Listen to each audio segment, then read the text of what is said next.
আমার ২.৫ মাসের বাচ্চা মেয়েকে আমার শাশুড়ি একবারের জন্য কোলে নেননি, কেবলমাত্র মেয়ের গায়ের রং কালো হয়েছে বলে। এই রঙের জন্য আমি দায়ী নই, আবার প্রশ্নটা রঙেরও নয়। সব রঙের মানুষের সৃষ্টিকর্তা একজনই। বাচ্চা সুস্থ আছে, ওজন স্বাভাবিক আছে, ঠিকমতো শ্বাস নিতে পারছে, এই কি যথেষ্ট নয়? প্রচণ্ড মন খারাপ হয়ে এলো আমার। সোনাইকে খাইয়ে ঘুম পাড়িয়ে নিলাম। গোসল করতে যাওয়া প্রয়োজন এখন, কিন্তু একা রেখে যেতে ইচ্ছে করছে না। বাড়িতে মানুষ বলতে আমার শাশুড়ি আর স্কুল পড়ুয়া ননদ আছে। আমার বর আর শ্বশুরাব্বু কাজে গেছে। আমি কাপড় ঠিক করে উঠে দাঁড়ালাম। সোনাইয়ের দুপাশে ছোট কোলবালিশ রেখে কপালে ছোট্ট করে চুমু খেলাম। এরপর রুম থেকে বেরিয়ে রাহার রুমে গেলাম। দরজা নক করে বললাম, রাহা ফিরে আছো? রাহা বসে বসে ফোন টিপছিল। আমাকে দেখে বলল, হ্যাঁ ভাবি বলো।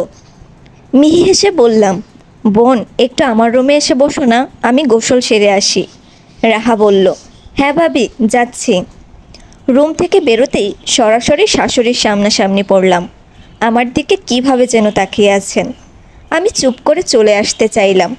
সেই মুহূর্তে তিনি বলে উঠলেন, কি গো বউ, আমার মাইয়াডারে নিজের কামের বেডি পাইছনি? যখন মর্জি ফরমায়েশ খাটাইবা কি? আমি সঙ্গে সঙ্গে প্রত্যুত্তর করলাম, না মা ওরকম কিছু না, আমি শুধু এসে একটু বসতে বলেছি, আপনি ভুল বুঝছেন। যা বোঝার ঠিকই বুঝছি, তুমি বোঝাইতে আইসো না, নিজের ঘরে যাও। রাহা তখন আমার দিকে করুণ চোখে তাকালো। আমি কিছু বললাম না, নিজের রুমে চলে আসতে নিলাম। তখন আমার কানে তাদের কথা এলো। রাহা বলছে, মা তুমি ভাবির সাথে এমনি কথা বলো কেন? তোর এত সমস্যা কি? যার সাথে যেমনে কথা কন লাগে অমনেই কই আমি। শখ কইরা পোলারে বিয়া করাইছিলাম, চাইছিলাম একটা বাধ্য বউ আনমো, আমার সব কথা শুনবো এমন, অথচ কপালে জুটছেও এমন।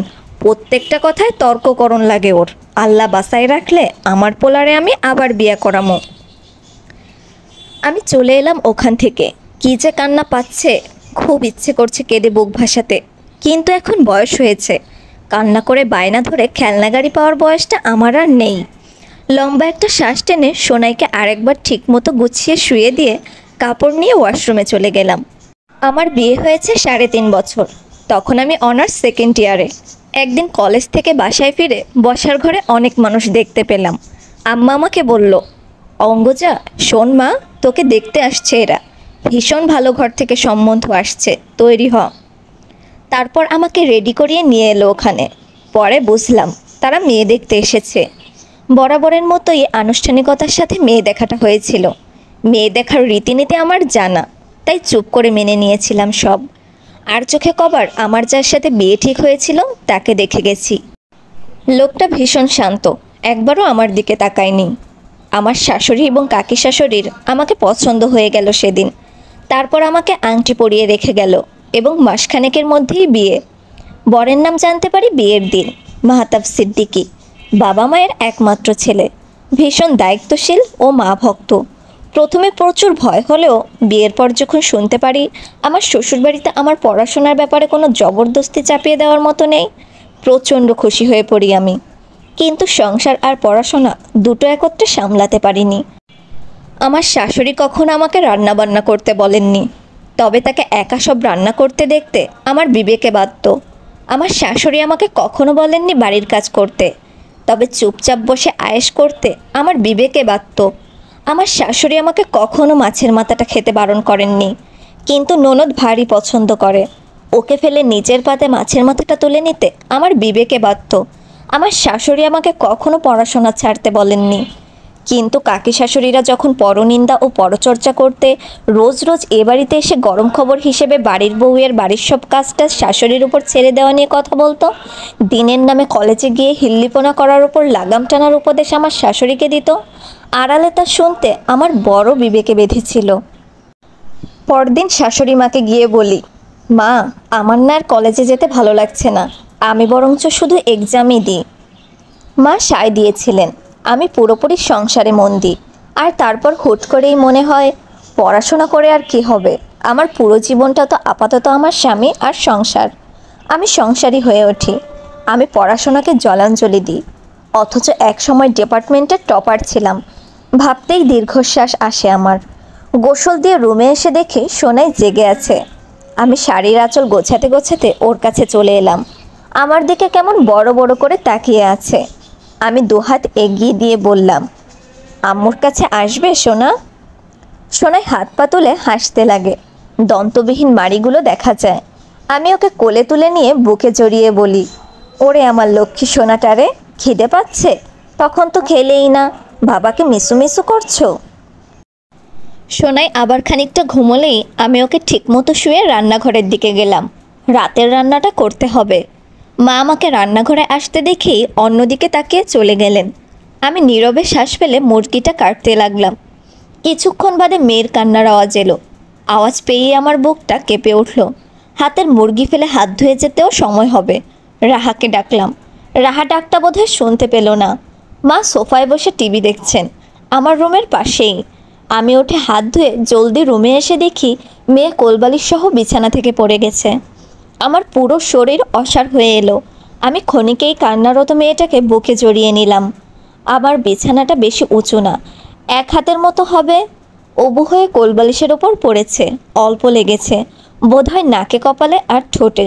ঠোঁটের সম্মুখে কেটেছে হয়তো, সামান্য রক্ত। বুকে এসে সোনাইয়ের কান্না থেমেছে। আমার চোখ ছলছল করে উঠল। মেয়েকে বুকে নিয়েই বাইরে গেলাম। মাকে কান্নার আওয়াজ শোনেননি? এত পাষাণ কেউ হয়? আমি বসার ঘরে গিয়ে মায়ের মুখোমুখি হয়ে টিভির সামনে দাঁড়ালাম। তিনি ভ্রু কুঁচকে ফেলে বললেন, এগুলো কিসের নাটক মারাইতাছো? সরো এখান থেকে। আমার চোখের জল গাল বেয়ে গড়িয়ে পড়ল। বৃতৃষ্ণায় মুখ বেশিয়ে উঠল। বোধহয় এই 3.5 বছরে প্রথমবার গলার আওয়াজ উঁচুতে তুললাম। আপনি মানুষ মা? এটা আমার একার মেয়ে, আপনাদের রক্ত না? একটুও দয়ামায়া হয় না আপনাদের? কিভাবে মুখ ঘুরিয়ে থাকতে পারেন? 2.5 মাস হলো, একবারও কোলে নেননি, তাকিয়েও দেখেননি কেন? চোখ রাঙিয়ে উঠলেন মা। অঙ্গজা, তোমার হ্যাডাম দেখা অবাক হইতাছি, কার লগে কথা কইতাছো, ভুইলা গেছো? আমি প্রত্যুত্তরে বললাম, মা ভুল বলতেছি না আমি, আপনিই দেখেন, আপনার ছেলেরই তো সন্তান, কিভাবে পারেন মুখ ঘুরিয়ে থাকতে? মা ধমকে উঠলেন, চুপ, এত কথা কই পাইতাছিস? বাড়ি থেকে বাইর করে দিতে পারি, ভয় ডর লাগে না? হ্যাঁ, এটারে তোর বাপের বাড়ি পাইছোস? আমি থমথমে আওয়াজে বলে উঠলাম, আপনি আমাকে এই বাড়ি থেকে বের করে দেওয়ার কথা বলতে পারেন না মা। আমি যেমন এই বাড়ির বউ, আপনিও বউ, এই বাড়ির মেয়ে নন। আপনারও এই বাড়ির ওপর অধিকার নেই। আমারে অধিকার চেনাই তো সোস। আমি নরম হলাম। বেয়াদবি মাফ করবেন মা, আপনি সোনাইকে দেখেন একটু, গায়ের রঙের ওপর ওর কি দোষ? আমরা তো ইচ্ছে করে করিনি মা, একটু তাকিয়ে দেখুন, কি মায়াময় চেহারা ওর, কিভাবে আপনার দিকে তাকিয়ে আছে দেখুন। কোলে নেবেন না? আপনাদের রক্ত না ও? এবারে শাশুড়ির বলা কথাটা আমার অন্তরাত্মা কাঁপিয়ে তুলল। এই কালামাইয়ারে আমি আমার রক্ত মানি না। কোনখানের বেজন মাইটা, কোনখানে কোন কোকাম কইরা আইসা পয়দা করছো সেইটারে কে জানে? তোদের দুইটারে এই বাড়িতে এতদিন জায়গা দিছিলাম, এই তোর 7 কপালের ভাগ্য ছিল। আর তুই ওরা শুরু করছস? থাকতে খাইতে পারতেছিলি, ভালো লাগতেছিল না? আমি কথা হারিয়ে ফেললাম। একবার মেয়ের দিকে তাকালাম, একবার মায়ের। মেয়েটা আবার কান্না করে যাচ্ছে এক নাগাড়ে। আমি স্তব্ধ হয়ে আছি। এমন সময় কলিং বেল বাজলো। মা দৌড়ে দরজার কাছে গেলেন। দরজা খুলে আমার বরকে দেখতে পেয়েই কুমিরের কান্না কেঁদে বলে উঠলেন, বাবু, আমি কি সর্বনাশ করলাম এইটা? তোর লাগি এমন বউ আনলাম, বড় ছোট মানে না, কুকাম কইরা একটারে পয়দা করছে। আমি জানতে পারায় আমারে গালাগাল করতাছে, কইতাছে এই বাড়িতে আমার অধিকার নাই, 2 দিন পর বাড়িতে বার কইরা দিব। আমি এখন কই যামু রে? কি কপাল কইরা এমন বউ আনছিলাম। শাশুড়ি মায়ের হাই হাই দেখে আমি এখনও চুপ, শুকনো মুখে তাকিয়ে আছি মাহাতাবের দিকে। বাড়ি আসতে না আসতেই এসব শুনল। ওর রাগ বেশি, তাও ধৈর্য বেশি। এখন মাহাতাবই শেষ ভরসা। মাহাতাব, তুমিও কি মায়ের কথায় আমাকে অবিশ্বাস করবে? মাহাতাব নিশ্চুপ সব শুনল। এরপর বাড়ির ভেতরে এলো। এসে সোজা আমার কোল থেকে সোনাইকে নিজের কোলে তুলে নিল।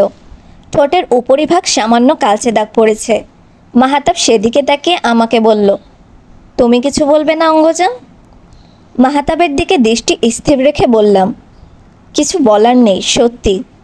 মাহাতাব সামনের সোফায় বসলো। মা এগিয়ে এসে দাঁড়ালেন।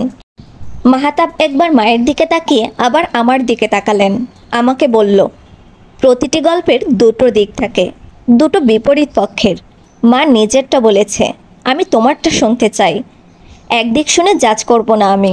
হয়তো মাটিতে ফেলে রাখা সংখ্যাটিকে তুমি 6 দেখছো, মা 9। এর মানে এই নয় একজন ভুল অপরজন ঠিক, দুজনের দিক ভিন্ন। অঙ্গজা, তুমি কি বলবে না কিছু? আমার ছলছল করা চোখ থেকে এক ফোঁটা জল গড়িয়ে পড়ল। আমি মুছে নিলাম তা।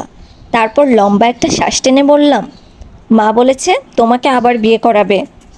মাহাতাব সামান্য হাসল। এইটুকুই? আমি মাথা দুদিকে নেড়ে নেতিবাচকতা প্রকাশ করলাম। মাহাতাব এবার মায়ের দিকে তাকিয়ে বলল, বয়স 31-এর কোঠায় পা রেখেছে, নিজের ইচ্ছের বিরুদ্ধে গিয়ে বিয়ে কী করে করি বলো তো? মা বললেন, বাবু, তোর বউ এখন তোর কাছে কান ভাঙাইব। মাহাতাব মুচকি হেসে বলল, তুমি এখানে বসো মা, দেখি কিভাবে কান ভাঙায়, ঠিক আছে? মা মাহাতাবের পাশে বসলেন। মাহাতাব আমাকে বলল, এরপর? মা আমার মেয়েকে ছুঁয়ে দেখে না। মেয়েটা আজ খাট থেকে পড়ে গিয়ে কান্না করছিল, মা তাও একবার দেখেনি। মাহাতাব মেয়ের মুখের দিকে তাকিয়ে আছে। আমাকে থামতে দেখে বলল, এরপর? মাকে প্রশ্ন করি, কেন মা এমন করেন?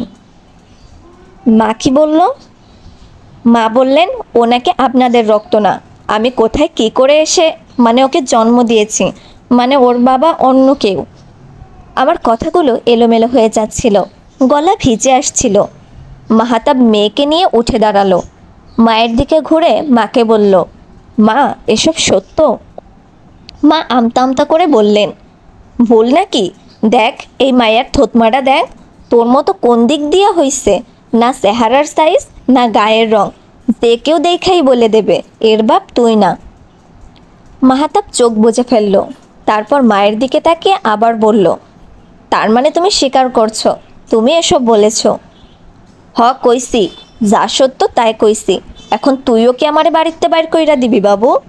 চম্পা ভাবি আমারে কইছিল এই বউ তোরে তাবিজ টাবিজ করি রাখছে, এখন বুঝতে পারছি আমি। মা কাঁদতে লাগলেন। মাহাতাব মায়ের দিকে এগিয়ে গেল। মেয়ের ডান হাতটা উঠিয়ে মায়ের মুখ ছুঁয়ে কান্না মুছে দিতে লাগলো। মা ছ্যাদ করে উঠে সরে গেলেন। বললেন, এটা কি করতাছোস? এই বেজন্মারে দিয়া সোয়াবি না আমারে, পাপ লাগবো আমার। মাহাতাব সরে দাঁড়ালেন। আমার মুখোমুখি হয়ে বললেন, তুমি মাকে সরি বলো। আমি বিস্মিত মুখে বলি, কেন? তাকে অধিকার চেনানোর জন্য। আমি দম নিলাম। চোখের পানি মুছে মায়ের কাছে অধিকারের প্রসঙ্গের জন্য মাপ চাইলাম। মা বোধহয় সামান্য হাসলেন। আমার অসম্ভব খারাপ লাগলো বিষয়টা। আর সেই মুহূর্তেই মাহাতাব বলে উঠল, 8:20 বাজে অঙ্গজা, 9টার মধ্যে তোমার আমার আর সোনাইয়ের জিনিসপত্র সব গুছিয়ে ফেলো, আমরা বেরোবো। আমি বুঝতে না পেরে ওখানেই দাঁড়িয়ে রইলাম। মা অবিশ্বাস্য চোখে তাকালেন মাহাতাবের দিকে। জিজ্ঞেস করলেন, কি কসডি, কোনে যাবি? মাহাতাব মুচকি হাসলেন। মায়ের দিকে তাকিয়ে বললেন, আমি কারো প্রতি অবিচার করব না মা। এখানে থাকলে রোজ রোজ তোমার আর আমার বউয়ের ঝগড়াঝাটি হবে। মনের ভেতর একবার সন্দেহের উৎপত্তি হয়ে গেলে কখনোই আর বিশ্বাস করা যায় না কাউকে। তুমিও আমার বউকে বিশ্বাস করতে পারবে না আর। আমি চাই না যেই মেয়েটা নিজের সব কিছু ছেড়ে আমার কাছে এসেছে সেই মেয়েটাকে কষ্টে রাখতে। পৃথিবীর সমস্ত কষ্টকে আমি শূন্যে পৌঁছাবো আমার বউয়ের জন্য। কষ্টটা যদি তোমার তরফ থেকে আসে আমি ঢাল হতে পারবো না সব ক্ষেত্রে। মাতৃ আজ্ঞা পালন করতে করতে হয়তো মেয়েটাকে কষ্ট দিয়ে ফেলবো। তাই তোমাদের আলাদা থাকাই ভালো। তোমার জন্য তোমার পরিবার আছে, আমি আছি। আমার বউ আর মেয়ের জন্য কেবল আমি আছি। আপাতত চাইছি সবাই ভালো থাকুক। মাহাতাবের এত সব কথার মাঝে আমি আটকে রইলাম তার বারবার বলা আমার বউ কথাটিতে। মা চিল্লিয়ে উঠলেন, আব্বা যাইস না, আমি কাল তোরে হুজুরের কাছে নিয়ে যাবো। চম্পা ভাবি কাইলও আমারে কইছিল বউ তোরে তাবিজ করছে। আমি বিশ্বাস করি নাই তখন, কিন্তু এখন বুঝতাছি। আল্লাহ, আমার কি সর্বনাশ হইল। আব্বা কাইল না, এক্ষুনি চল, তোরে হুজুরের কাছে নিয়ে যাবো।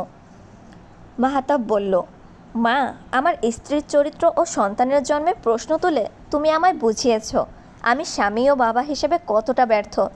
সেখানে কিভাবে একজন আদর্শ ছেলে হিসেবে তোমার আঁচলে বাঁধা পড়ি বলো তো? মা অশ্রুসিক্ত নয়নে মাহাতাবের দিকে তাকিয়ে রইলেন। তারপর কী যেন একটা ভেবে তেড়ে আসতে নিলেন আমার দিকে। বিড়বিড় করে বলছেন, হারামজাদি, আমার এত শখের সংসার নষ্ট করতে আইছিস তুই? আগে থেকেই ভাবিরা কইছিল বউ কখনো মাইয়া হয় না, আগে থেকেই টাইটে রাখতে হয়, নাইলে মাথায় চইরা নাচন শুরু করে, তারপর এক সময় সংসার ভাঙে। আমার পোলাটা একটা ছাড়া দুইটা কথা কইতো না আমার উপরে, সে আমারে কথা শোনায় তোর লাগি তোরে। মা এগিয়ে এসে আমার চুলের মুঠি ধরতে এলেন। ওপাশ থেকে মাহাতাব এসে মাঝে দাঁড়িয়ে পড়ল। মা হিসিস করতে করতে বললেন, বাবু পথ স্যার, সামনের তো সর। মাহাতাব কঠিন গলায় আমাকে আদেশ করলো, 5 মিনিট, যা প্রয়োজন গোছাও। মা বললেন, কোথাও যাইবি না তুই, এই মাইয়ারে যাইতে ক, ওরে আমার বাড়িতে বাইর হইতে ক। মাহাতাবের গলা আরও গম্ভীর হলো, অঙ্গজা, তোমায় যেতে বলেছি না, রুমে যাও। আমি চলে এলাম। রুমের ভেতর থেকেও মা ছেলের কথা শুনতে পেলাম। মা বিভিন্ন কথা বলে যাচ্ছেন, মাহাতাব তা শুনছে। যখনই মা আমাকে আমার পরিবার তুলে গাল দিতে যাচ্ছে, তখনই মাহাতাব বলে উঠছে, মা যা বলছো একটু ভেবে চিনতে বলো, পরের বাড়ির মেয়েকে কিছু বলার আগে একবার ভেবে দেখো, তোমার ঘরেও একটা মেয়ে আছে, তোমার ঘরের মেয়েও একদিন পরের ঘরে যেতে হবে। আমি কাপড় গুছিয়ে বের হলাম। পাশের বাড়ি থেকে এলো রাহা। ও বাড়ির মেয়ে প্রিয়া, আর ও একই ক্লাসে পড়ে, গ্রুপ স্টাডির জন্য বোধহয় গিয়েছিল। ফিরে এসে আমাদেরকে এইভাবে বেরিয়ে যেতে দেখে ও বিস্ময় নিয়ে বলল, কই যাচ্ছ তোমরা? মাহাতাব ওর মাথায় হাত বুলিয়ে বলল, মায়ের খেয়াল রাখিস কেমন। আমার হাতের লাগেজ দেখে বোধহয় কিছুটা ধরতে পারল রাহা। কেঁদে ফেলে বলল, যেও না। মাহাতাব বলল, তোর ভাবি আর ভাতিজির থাকার উপযুক্ত স্থান এটা না রাহা, তুই চাস না ওরা সুখে থাকুক। রাহা আমাদের আর আটকালো না, মাও আটকালেন না। মাহাতাব আমার কোল থেকে ঘুমিয়ে যাওয়া মেয়েটাকে কোলে তুলে নিল। ওকে বুকে জড়িয়ে অন্য হাতে লাগেজটা নিয়ে বলল, এসো। ও বেরিয়ে গেল, আর আমি সদরের চৌকাঠে আটকে গেলাম। আমার জন্য এই বাড়ি ছাড়া এতটাও সোজা না। বাড়ির বউ সারাদিন যেখানেই থাকুক, দিন শেষে তাকে ঘরে ফিরতে হয়, ঘরে বাধা পড়তে হয়। আমার 3.5 বছরের একটু একটু করে সাজানো সংসার আমি কিভাবে ছাড়ি? একবার পিছন ঘুরে সোফায় মুখ কালো করে নতমুখী হয়ে বসে থাকা শাশুড়ি মা ও কান্না করতে থাকা ননদকে দেখলাম। একটু পর বাবা ফিরবেন, এসে বলবেন, আম্মু 1 কাপ চা দিয়ে যাও তো দেখি। আমার আর চা নিয়ে যাওয়া হবে না। আমার আর চায়ের বাহানায় বাবার সাথে ঘণ্টাখানেকের আলাপন হবে না। এ বাড়িতে সবচেয়ে বেশি কথা তো বাবার সাথেই বলি, মানুষটাকে বলে যাওয়া উচিত নয় কি? মাহাতাব তাড়া দিল, অঙ্গজা এসো, দেরি হয়ে যাচ্ছে। আমি চৌকাঠ পেরোলাম, কিন্তু এই রাত 9টা বাজে আমাকে আর আমার 2.5 মাসের বাচ্চা সন্তানকে নিয়ে মাহাতাব যাবেই বা কোথায়? ব্যথিত চোখে যখন ওর দিকে তাকালাম, চোখের প্রগাঢ় পলক ফেলে মাহাতাব আমায় আশ্বাস দিল, আমি আছি। বাতাসেরা যেন একত্রে গান গেয়ে উঠল, পুরো পৃথিবী তোমার বিপরীতে থাকলেও আমাকে তুমি তোমার পাশে পাবে। মাহাতাব আমাকে নিয়ে সেদিন ওর একটা বন্ধুর বাড়িতে উঠল। বন্ধুর পরিবারের লোকেরা আমাকে আর আমার মেয়েকে আপন করে নিল ক্ষণেকেই। ভাবির সাথে দারুণ একটা সম্পর্ক তৈরি হয়ে উঠেছিল আমার। বাবা কল দিয়েছিল রাতে, আমাকে ফিরতে বলেননি, কেবল হাসি মুখে বলেছিলেন, মা আমি চাই তুই ভালো থাকিস। আমি জানি এখন তুই ভালো থাকবি, আমার নাতনির খেয়াল রাখবি। আমি প্রতি সপ্তাহে 2 বার করে তোদের দেখে আসব। মাহাতাব পরের 3 দিনের জন্য অফিস থেকে ছুটি নিয়ে নেয়। সকালে উঠেই অফিসের নিকটবর্তী এলাকায় বাসা দেখে ফেলল, একটা 2 বেডের বাসা। মাসের শুরু, বেতনটা ব্যাংক অ্যাকাউন্টে ট্রান্সফার করা হয়েছে 2 দিন আগেই, এতে সুবিধা হলো। মাহাতাব বেতনের 60,000 টাকা উঠিয়ে নিয়েই সেখান থেকে 20,000 বাড়িতে পাঠিয়ে দেয়। বাবার ইনকাম যথেষ্ট হলেও মাহাতাব বরাবরই 20,000 মার হাতে এবং 20,000 আমার হাতে তুলে দেয়। আমার টাকাগুলো ডিপোজিট করে রাখতাম, বাকি টাকার কিছুটা বোনের কাছে এবং নিজের হাত খরচের জন্য রাখত। বাড়ির খরচ বাবার টাকাতেই চলতো। এখন পরিস্থিতি ভিন্ন, তবুও নিজ দায়িত্বে মায়ের কাছে 15,000 এবং বোনের হাত খরচের জন্য 5,000 পাঠিয়ে দিল। মোটামুটি চলার জন্য বাকি টাকায় বাসার অ্যাডভান্স দিয়ে টুকিটাকি সামগ্রী কেনা হলে 10,000 টাকার মতো হাতে রইল। বাসা পরিষ্কারের কাজে আমি হাত দিতে পারিনি, আমার মাত্রা অতিরিক্ত ডাস্ট অ্যালার্জি, আবার ঝুঁকে মোছামুছিও করতে পারিনি। সবটা মাহাতাব একাই করলো বিনা অভিযোগে। সারাদিন বাইরের খাবার দিয়েই চললাম। রাতে মেয়েকে ঘুম পাড়ানোর জন্য যখন শুয়েছি, মাহাতাব এসে দুম করে পাশে শুয়ে পড়ল। আমি মলিন চোখে ওর ক্লান্তি দেখলাম। ও প্রচণ্ড উদাস গলায় আমাকে জিজ্ঞেস করলো, খুব কষ্ট হচ্ছে অঙ্গজা? এই তো কটা দিন কষ্ট করো, তারপর আমি সব ঠিক করে দেব। আমার কি যে খারাপ লাগলো। এই মানুষটার আমার প্রতি কোনো অভিযোগ নেই কেন? অন্য কোনো পুরুষ হলে এই ক্লান্তির জন্যই বোধহয় খারাপ ব্যবহার করে ফেলতো। অথচ আমার পুরুষটা এমন কেন? নিজেকে নিয়ে ভাবে না কেন? আমি বিড়বিড় করে বললাম, মাহাতাব চলো ফিরে যাই, এভাবে তোমার অনেক কষ্ট হবে। মাহাতাব হাসল, আর ও বাড়িতে তোমাদের কষ্ট হবে? আমি মানিয়ে নেব। আমি তোমার কষ্ট মেনে নিতে পারবো না যে। আমি তোমাদের কাউকে কিছু বলতে পারবো না, তবে মাকে বোঝাবো, মাঝে মাঝেই বোঝাবো সবটা মাকে। আমি অনেক দিন ধরেই আমার মেয়ের প্রতি মায়ের উদাসীনতা লক্ষ্য করেছি, কিন্তু টের পাইনি। তোমার বিষয়টা আগে বলা উচিত ছিল। আমি ফুপিয়ে উঠে বললাম, ভালোবাসি মাহাতাব। মাহাতাব এক হাত আমার গালে রেখে বলল, আমিও আমার সন্তানের মাকে ভীষণ ভালোবাসি। আমার যে কী সুখ। ধীরে ধীরে সংসারটা গুছিয়ে নিতে লাগলাম। সোনাই বড় হতে লাগলো। ওর ভালো নাম মেহেরিন সিদ্দিকী অঙ্গনা। ওর চাঞ্চল্য বাড়ল। বাড়ির এ কোণা থেকে ও কোণা হামাগুড়ি দিতে লাগলো। বাবা প্রায়ই আসে। রাহাও রোজ স্কুল থেকে ফেরার পথে সোনাইকে দেখে যায়। মেয়েটা বড় হতে লাগলো বাবার মতো করে। সব সময় ঠোঁটের কোণে বিশাল একটা হাসি থাকে, কাঁদে কম। হাঁটতে গেলে যদি পড়ে যায় তখন কাঁদে না। কিছুক্ষণ বসে থাকে, এদিক ওদিক দেখে, তারপর ওঠার চেষ্টা করে। এখন সে কিছু শব্দ বলতে পারে, যেমন মা, বাব্বা, দাদা, মাম্মানি, খাবো, যাবো এসব। দুদিন ধরে ওকে শেখাচ্ছি দাদু বলা। ও শিখেছেও। তারপর আজ আমার অন্য নাম্বার দিয়ে মাকে কল দিলাম। মা যখন কল রিসিভ করলো, সোনাইয়ের সামনে ধরলাম। সোনাই একগাল হেসে দাদ্দু দাদ্দু বলতে লাগলো। ওপাশে তখন থমথমে নীরবতা।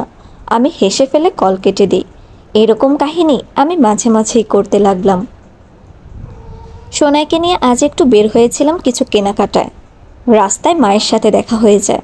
তিনি এড়িয়ে গেলেন না, এগিয়ে এসে আমার দিকে তাকিয়ে জিজ্ঞেস করলেন, কি খবর? আমি মুচকি হেসে বললাম, আলহামদুলিল্লাহ মা, ভালো আছেন? যার পোলা বাড়ি সারে সেই মা ভালো থাকে? আমি টের পাই তার সূক্ষ্ম ব্যথাটা। এর মধ্যে সোনাই দুহাত বাড়িয়ে দিল মায়ের কোলে যাওয়ার জন্য।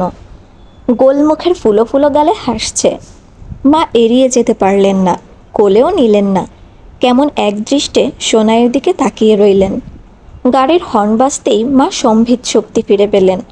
এদিক ওদিক তাকালেন, তারপর বললেন, আমার পোলারে আমারটা আলাদা কইরা ভালো করো নাই। আমার ইচ্ছাকৃত না। বুঝি।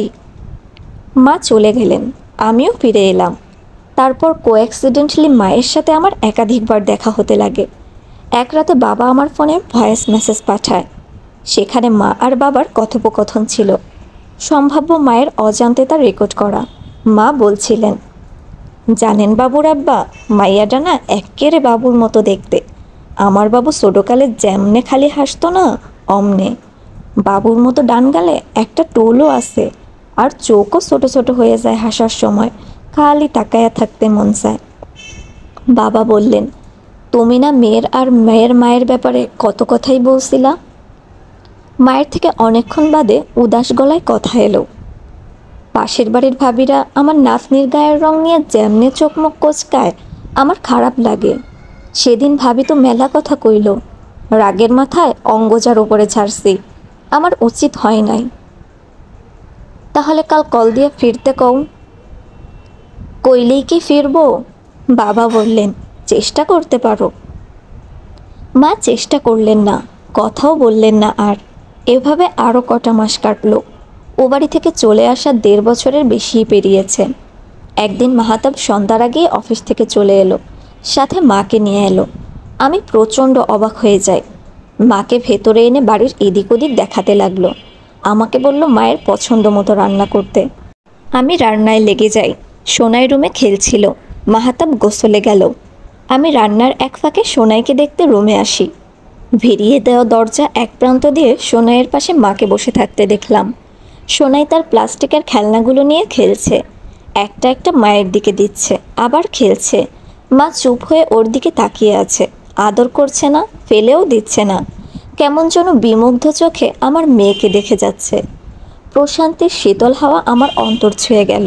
আমি দৌড়ে রান্নাঘরে এসে রান্নায় মন দিলাম, পাছে না মা দেখে ফেলে। মাহাতাব গোসল সেরে বেরোতেই ওকে জিজ্ঞেস করলাম, মা এলো নাকি জোর করে নিয়ে এলে? মাহাতাব হেসে বলল, এভাবে আসতো নাকি? আসতে ইচ্ছে হলেও আসতো না, তাই জোর করে নিয়ে এলাম। আমি আমার দায়িত্বশীল স্বামীকে মুগ্ধ চোখে দেখে গেলাম। যাওয়ার সময় মা বারবার পিছে ফিরে চাইছিলেন। আমি বললাম, মা একদিন থেকে যান। মা তাতে রাজি না। মাহাতাবের হাত শক্ত করে ধরে বললেন, আব্বা ফিরে আয়। মাহাতাব নিশ্চল আওয়াজে বলল, তোমাকে রেখে বাবা কখনো অন্য জায়গায় থেকেছে মা? তুমি নানু বাড়ি গেলেও তো বাবা গিয়ে থাকতো। মা চুপ থাকলেন। মাহাতাব আবার বলল, তাহলে আমি কিভাবে ওদের রেখে যাই? মা হয়তো খুব করে বলতে চাইলেন, ওদের নিয়েই আয়, কিন্তু বললেন না কিছু। প্রলম্বিত শ্বাস ফেলে চলে গেলেন। এরপর সম্ভবত আরও কটা মাস যাওয়ার পর একদিন হুট করেই মাহাতাব আমাকে বলল এক জায়গায় নিয়ে যাবে, তৈরি হতে। আমি সোনাইকে নিয়ে তৈরি হলাম। মাহাতাব আমাকে চমকে দিয়ে আমার বাড়িতে নিয়ে এলো। মা দেখে অবাক হলেন প্রচণ্ড। চেহারায় বিস্ময়ের সাথে এক ঝাঁক খুশি নিয়ে জিজ্ঞেস করলেন, চলে আসছিস তোরা? যেন তিনি চান আমরা থেকে যাই। কেবলমাত্র এগোর জন্য মুখ ফুটে বলতে পারছেন না। মাহাতাব জবাবে হাসলো, কিছু বলল না। রাহা এসে আমাকে জড়িয়ে ধরল। দুপুরে খাওয়া দাওয়া শেষ হলো। আরও কিছুক্ষণ থাকার পর হুট করেই মাহাতাব বলল, আবার একদিন আসবো মা, আজ যাই। মা সঙ্গে সঙ্গে বলল, না গেলে হয় না। মায়ের আওয়াজ ভেজা। মাহাতাব মায়ের দুগালে হাত রেখে কপালে চুমু খেয়ে বলল, আবার আসবো। মা হয়তো কেঁদেই দিতেন। আমরা তখন বিদায় নিয়ে চলে এলাম। তারপর একদিন আমার ফোনে মায়ের কল আসে। মায়ের গলার স্বর ভেজা। কেমন আছো অঙ্গজা? আলহামদুলিল্লাহ, আপনি? খালি বাড়িতে ভাল লাগে না, সারাদিন একা থাকি, ময়রা পয়রা থাকলেও কেউ জানবো না। এভাবে বলছেন কেন মা? কেমনে কমু আর। মায়ের কথা শুনে খারাপও লাগলো, আবার বাচ্চামো দেখে হাসিও পেল। আমি জিজ্ঞেস করলাম, আমরা কি আসবো মা? আয়শা তো চইলা যাও। আপনি কি চান আমরা এসে থাকবো? এখন কি মাইক লইয়া কন লাগবো? মা রেগে যাচ্ছেন। আমি হেসে ফেলে বললাম, মা আসছি দাঁড়ান। কল কেটে দিলাম। মাহাতাবকে কল দিয়ে বললাম, আমি বাড়ি ফিরবো। অফিস থেকে সোজা ও বাড়িতে এসো, আর এ বাড়ির সব কিছু ও বাড়িতে নেওয়ার ব্যবস্থা করো। মাহাতাবকে কিছু বলতে না দিয়েই আমি চলে এলাম। বাড়ি এসে দেখলাম মা সিঁড়ির সামনে বসে আছেন। এদিকে চেয়ে কেমন যেন লাগলো। এগিয়ে গিয়ে সোনাইকে সিঁড়িতে বসিয়ে দিয়ে মাকে জড়িয়ে ধরলাম। বললাম, আর যাব না মা।